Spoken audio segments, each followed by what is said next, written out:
Welcome to the Tales from the Pros podcast by Imagine Ovation. In the world of tech and business, it's easy to get caught up in the tools, tactics, and chasing revenue. But behind every breakthrough, there's always a deeper story, driven by people building with purpose and meaning.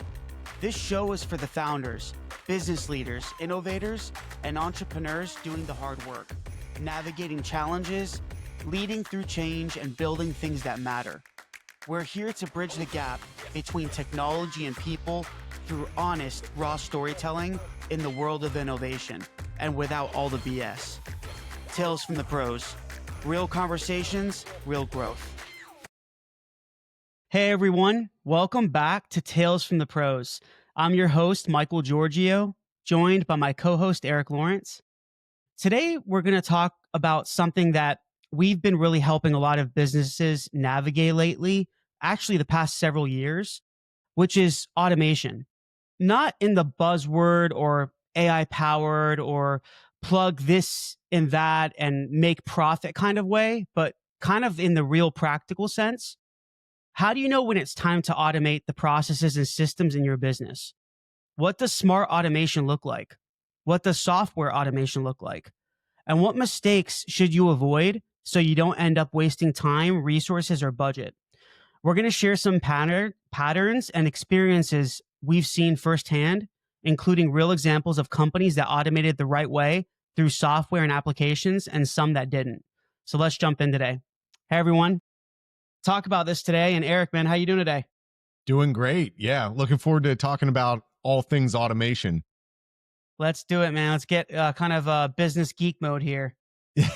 Exactly. Yeah. When it comes to automation, it's an interesting topic because usually like you don't realize this until you're at a trade show, but when you start talking with people, they don't even realize that there are things that they could do to automate their business until you start to really dive deep into it and you start asking questions and being like, wait, you waste this much time doing this?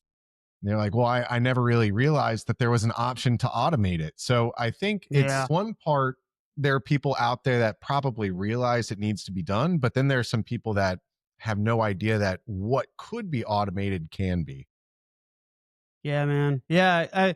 We've seen so many times, right, where it's like businesses, especially older ones, I've noticed, Eric, like construction companies, right? And even kind of like these contractor type companies, like contracting companies and, like logistics, supply chain. Healthcare, I feel now is a lot more automated with at least healthcare tech companies, but with even hospitals, they require a lot of automation, but kind of in the sense like with these industries that they're so old school, right? Where they do things very manually, like entering data in a spreadsheet, right? Where it requires so much freaking time and money and people to do it. I mean, I can't even imagine, man, like for me to just sit there to manually enter things into a system. And it's crazy to think about that now. You would think like, that's not possible. There's no way companies are doing it, but there's many companies, organizations, nonprofits that are doing it all the time.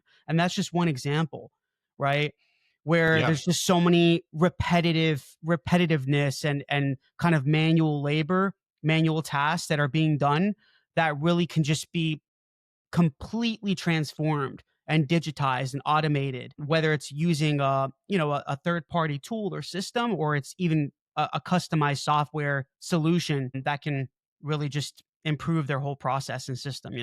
Yeah, I get a little bit of PTSD because I think back to when I was interning over at Duke Health. This was many years ago. Oh yeah. One of the things that I had to do was stare at a spreadsheet that was about 5,000 line items and make sure that the data matched what their Hmm. written down records were. And that was something, again, way back, but I would venture to say that many companies still do things that are like that. And I think it actually leads us into the conversation of what are signs where a business might be ready. I think you mentioned the first one, which is that data entry, doing compliance or approvals are slowing things down. That's a really obvious sign, but I feel like there are a few more. Maybe we can go back and forth and talk about which ones we see. I would say that's the first one. But I would say probably like the most obvious one is when a company just has manual repetitive processes that are eating up time. And it could be just one employee here. Or oftentimes when we hear from somebody that's reaching out to us, it impacts at least 5 to 10 employees, and they can start to really put the ROI behind, if we could save our employees this amount of hours per week and we're paying them this much, we know that we can get a return after a year or so. Yeah. Yeah, and I would say another sign that we've kind of seen where they might be ready for automation. I mean, now with AI, I mean, everyone, in my opinion, everyone needs to have automation, right? But that's not the reality of it. Every business is different. Some companies are so massive, man, that there's so much red tape, kind of like even with government agencies that we're well aware of, which we've worked with before, that not only have manual processes that are kind of clunky. They take so much time up and they really need to be efficient and just kind of digitized and automated. But I think also where organizations and companies are growing very rapidly and kind of the ops side of it, the operations can't keep up.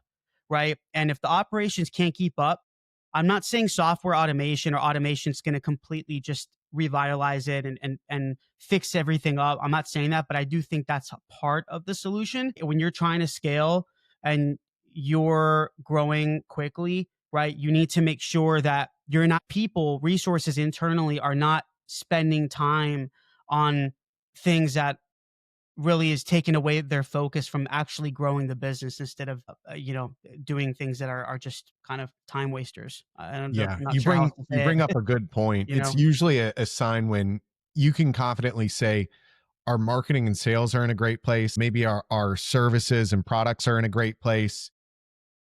Our HR seems to be in a great place. Operations is lagging behind. Operations, I would say, is one of the number one places where automation is going to play a key part. And going hand in hand with just like the your team's growing, but your operations can't keep up. I would say a lot of times companies kind of like bolt on different products as they grow, where they say, hey, HR, we want to handle this. For sales, we have this CRM that we use, and they have all these different systems. But as they grow in the systems, what ends up happening is that, you have disconnected systems and duplicated work. And that's when you get what many describe as kind of a rat's nest of technology. And oftentimes it's just a matter of like, hey, how can we get these things to start communicating with each other, because we're having to waste time pulling information from this area, bringing it over, making sense of it into this other area, and it just ends up wasting a lot of employees time. Yeah, that's definitely another sign I would say for sure, right? Yeah, disconnected systems, too many systems kind of not talking to each other, too many tools. Yeah, that is for sure, I think, a sign where something needs to be done, right? Because the thing is, right? I mean, we've seen it even just like with our company. Every company goes through it. We're using so many different tools, and sometimes you just got to look. You got to really review, audit your own business, your own operations, right? And look at all the tools, all the different systems and platforms that you're using, and they all add up. They compound very, very quickly, especially if you're growing. And things just get incredibly clunky, disorganized, noisy within the company. Expenses drastically rise, right? Overhead. And those are just a couple of problems that organizations have experienced and are currently experiencing, where a solution needs to be created, something needs to be done to kind of at least have certain systems talk to each other, if that's what needs to be done, right? It depends on the context of the situation, or maybe based on how you review your own business, or maybe removing some systems and then automating others. There's just, I think, a lot of things that are in play there. But yeah, definitely, I think that's a really big sign. Also, I mean, you mentioned data entry, compliance. That's a big one, I think, as well. When you are efficient in your organization, you can be more compliant. Like we've built like HIPAA compliant systems, right? Where like an app needs to abide by certain policies and procedures, right? In terms of like healthcare data. And if all that is messed up, if all that is not messed up, if all of that is like disorganized in different kind of platforms and different tools, it's difficult to become compliant. And we've seen that before, where some like healthcare startups, for example, their they cannot become HIPAA compliant, or they can't get like some sort of certification in the healthcare space because they're not efficient, because certain things are not talking to each other, and there's a risk of security safety within the data, right? And there can be major flaws. So that's also a big thing. And I would say last big major kind of sign, I would say, is making sure that you can compete in the marketplace. Right now, the most competitive companies that are growing, a lot of their operations are automated, you know? And that's something I think that we've seen as well. Yeah, it's if in the book, The Laws of Influence, which is by Robert Cialdini, Yeah. one of the things that it says is people are motivated by two things: either accomplishing gold medals if they're running a race, or running from German shepherds. And I would say that that last one, which is they've noticed a competitor is just getting ahead. You know, you're getting chased by that German shepherd there. It's usually the companies that are lagging behind where they say we've lost a competitive edge. We need to find a way to become more effective because all of our clients, we're just losing market share. Yeah. Yeah. No, for sure. Yeah, you got to compete in today's market, man, especially now with AI, and things are just really crazy right now. I read somewhere online that the last 12 months, I believe, no, it's not exact quote, but from what I read from many different like sources, is that from the last 12 to 18 months, there's been a insanely high surge of tools available, right? With AI, some without, but like basically like automation tools and just tools in general that sometimes can make it even harder to automate your business because you keep adding new tools, right, to do something. And then it creates, in a sense, less automation in your business. So you just got to be very intentional, I think, with, well, intentional and strategic. And you got to really plan accordingly, right? With the right people, whether it's with your team or you're outsourcing the help or whatever you're doing, you need to just be intentional and plan accordingly in terms of how you really want to automate. And I think, that goes into like kind of the next part of this episode, Eric, is, it's good that we can kind of talk about like maybe like a roadmap, or I would call it like a readiness playbook is what we called it. The practical automation readiness playbook. It's kind of wordy, but it's all right. But the first step to really, I think to help people out there, to figure out what they need to do first, is the first step is identify the biggest operational friction points or pain points in their business, right? Auditing your business and thinking about like what are the exact problems in the business, or the places that are creating too much work or overwork, or parts in the company that are creating friction or like barriers to entry within the business that really can be automated. I think that's an important step, is that first step. Yeah, critical. And this all feeds into like you mentioned, the practical automation readiness playbook, which it's a mouthful, but that was brought apart because our team has basically broke it down to a science. We call it ops flow, where to be able to figure out where you can improve your business, you have to start with that audit. And going from step one to step two, which, once you have identified those big operational friction points or pain points, that's when you can start to define what better looks like for your business. So if you're thinking about it, is that a matter of time savings? Are we looking at fewer errors? Are we saving on reducing several tools? Are there resource savings? It could mean a number of things, but you have to first define what better looks like. Yep. Yep. Yeah, and that leads into the third step, right? Is auditing your current systems and workflows, which in a way, I mean, it kind of coincides a little bit with step one, but step one, just to be clear with everyone, right? Step one is more about understanding and pinpointing where the challenges are in your business. Because if you don't know what the challenges and the pain points are, then you can't really create a plan. You're not going to know what areas to tackle, right? So it kind of you really need to look within your business, have like self-awareness, self-business awareness in a sense within your people, and your entire operation for this third step, and understand like what are all the tools, list out all the tools that are doing this function or doing that, not just tools, but also workflows that you currently have, whether they're manual or not. List all those out, kind of, put that on, you know, not paper, but like kind of put it in a document that you can track, right? Understanding your existing workflows, and then also like just the systems in place that you have in your business and the processes. So once you can break all that up, then you can really understand like, hey, do can we even support automation or not? Or do we need to, create automation from scratch? That's the thing. You gotta really be able to audit yourselves, audit your business to determine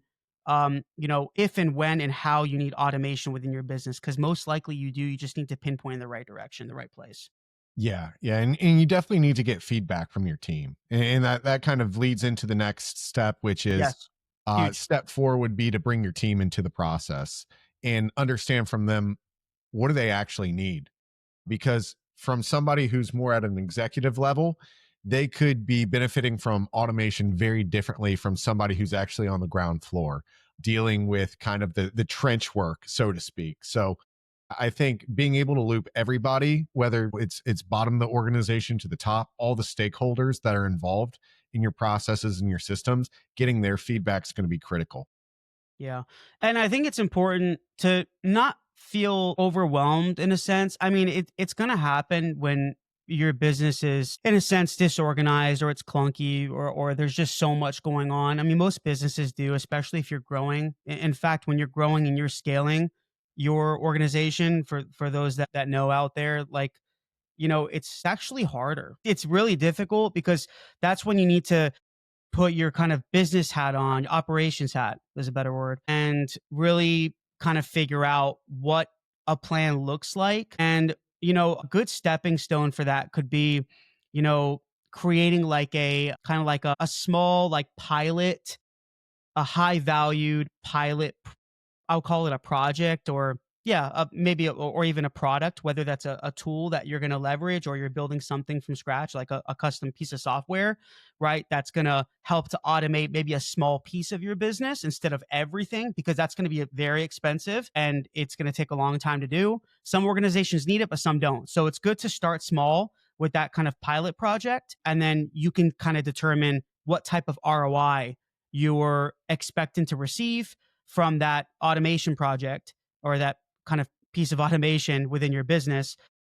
And if that's something that's going to help you generate more revenue, or is it going to save resource time, or is it just going to save time within your organization, or is it going to make you more efficient or organized? It kind of depends on what your goals are. But yeah, you need Yeah. to determine what kind of ROI is going to be received from that.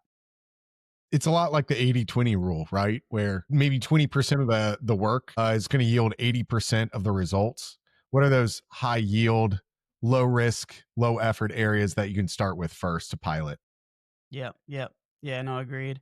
Yeah, and Yeah. and I think just the last step of this kind of, I would say, high level playbook, because we don't have the time to kind of go into too much detail, but the last step would really just be to choose the right type of partner or hiring a specialist for your organization. Right? It's not always about just outsourcing it to a third party vendor, but you can always hire someone internally as a contractor or full time to help you with this kind of process auditing, systems auditing, efficiency expert, automation expert, so to speak, and determining what the right solution is, and who's going to actually plan it and strategize and implement it, put it into action, execute it. Exactly. And we've seen this time and time again. I think a good example recently of somebody who's been through this with us. There's actually a company that's local to where we are in Raleigh, North Carolina, Hmm. where they distribute all sorts of solar products. And when they first got in touch with us, they had been growing as a business, like we were mentioning before, where all aspects of the business were doing really well, but the operations were lagging behind. Right, right, yep.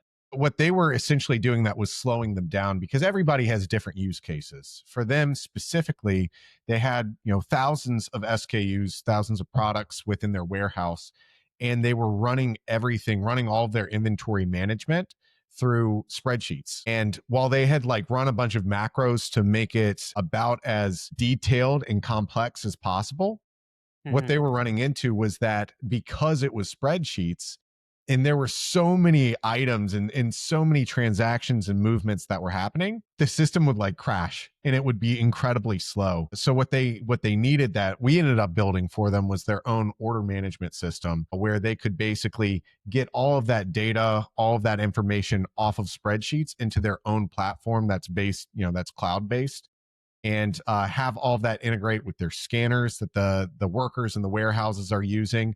And when we were able to kind of take everything off of spreadsheets, what ends up happening is that you're now not having to wait for your technology to catch up. You can move as fast as the guys on the ground floor, and everything just flows a lot smoother.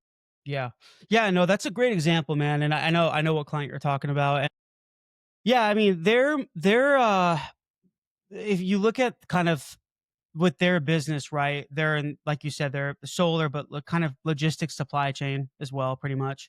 Uh, the pain points that they had were really internally, and I don't mean like it wasn't like the main reason for them to do this was because of revenue. It was that they were growing, right? Like we mentioned before, they were scale or they were growing and still are growing and scaling, but they were running inefficiently and wasting time and money. And they needed a good, clear, concise, seamless process through a solution, a digital solution that was going to basically solve these problems for them, which therefore does impact not only their employees, but their customers. So it's kind of has like an indirect impact on their revenue as well in a positive way, of course. Another other like example I can think of is, and I can name this client. We've been working with them for like seven, no, what am I saying? 8 or 9 years now, contractor score. And I remember when Glenn, the owner, came to us years and years ago, and he's the nicest guy in the world, such a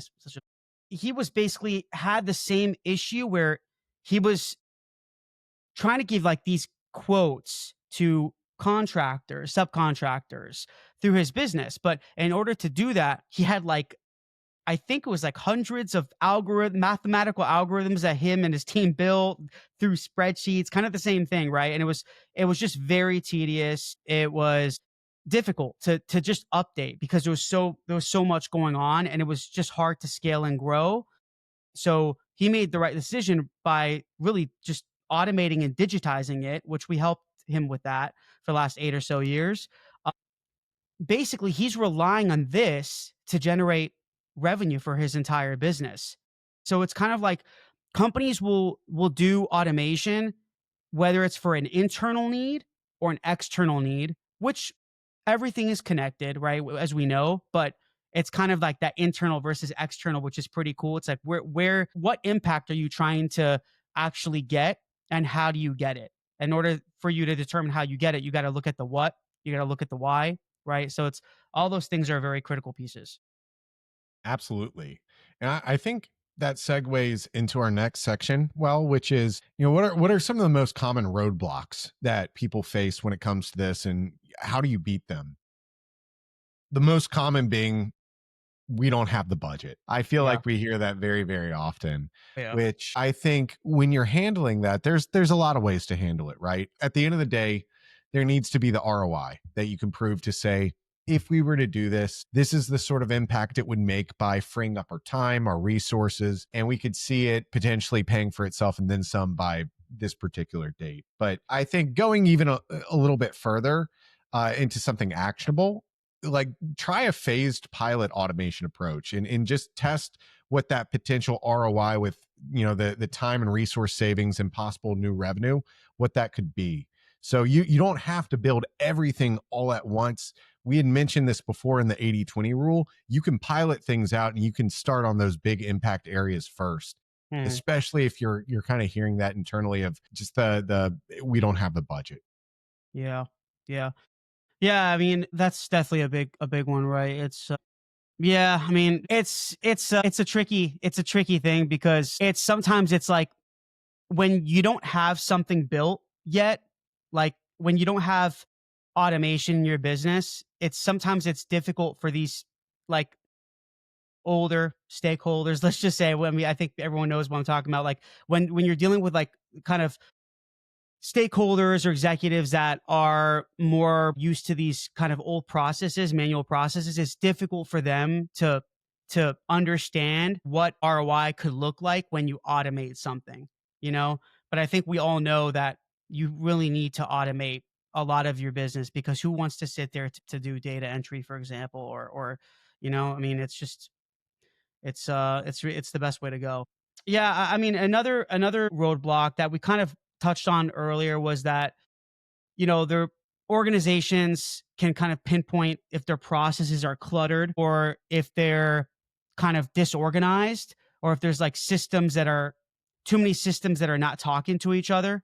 That could be a big roadblock, where it's kind of like connected to that sign that we talked about, right? Which tells you, hey, we need to really do something about this, and figure out, you know, where automation is needed and how it's needed and when it's needed and how it's going to impact our business. And, a third roadblock, Eric, that we've seen is that it's cool. It's like we've seen this many times where people are really worried now with AI about being replaced.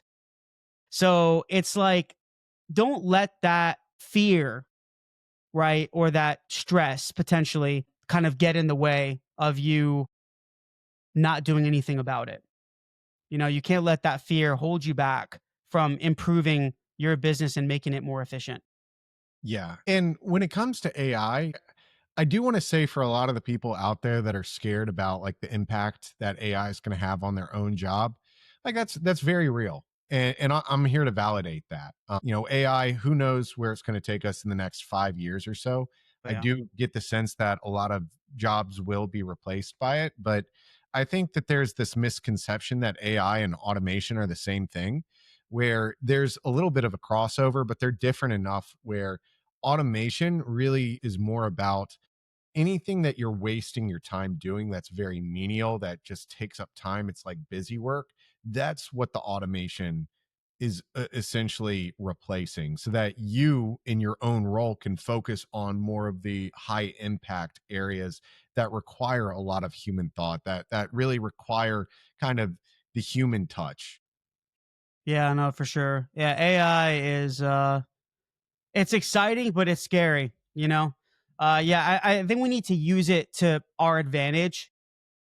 A part of that is automation, because AI, like you said, they kind of go hand in hand. It depends on the context, right? Not all of AI is automation. It just depends on what you're trying to do, what you're trying to achieve. But yeah, AI is definitely a part of it. So it's important to develop that skill, have someone within your company that is learning it, they're understanding it, because when you are ready to automate things within your business, AI can definitely help. So yeah.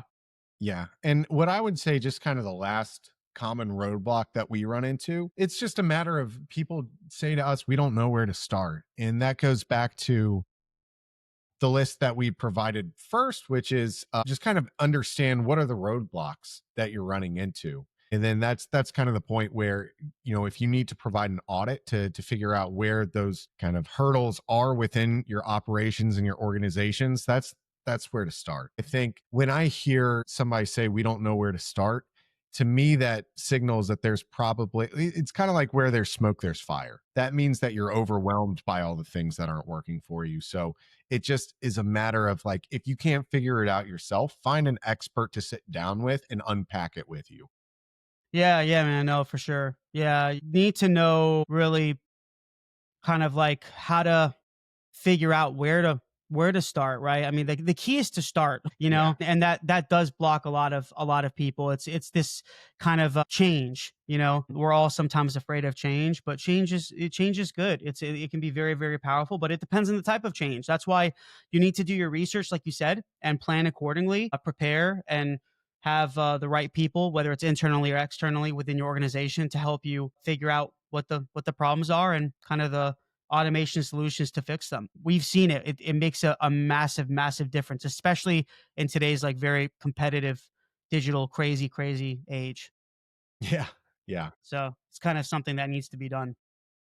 Well, I want to take a moment to give a shout out to today's sponsor, which is Magic Task. So today's episode is brought to you by Magic Task. It's the only task management app that we actually enjoy using. Most task tools feel heavy and frustrating. Magic Task is different though. It's sleek, intuitive, and surprisingly fun. Whether you're managing a team or just staying on top of your own work, it keeps you focused without getting in the way.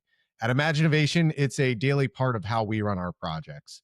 So check it out at magictask.io and see how enjoyable task management can actually be. So, what I want to transition to is just some closing thoughts, Michael. I know we've spoken a bit about automation, and really this could be a subject that we could spend hours and hours Yeah. on. Oh, yeah. But to kind of get your main takeaways, what would you say those are? Yeah, I mean, it's just the kind of the big takeaways I would say are to look internally within your business and think about what is sucking up time and money and resources. Doing an internal audit. You need to know what your own challenges are in your company, right, whether it's an established startup, small business, or it's a Fortune 500 company or whatever it is.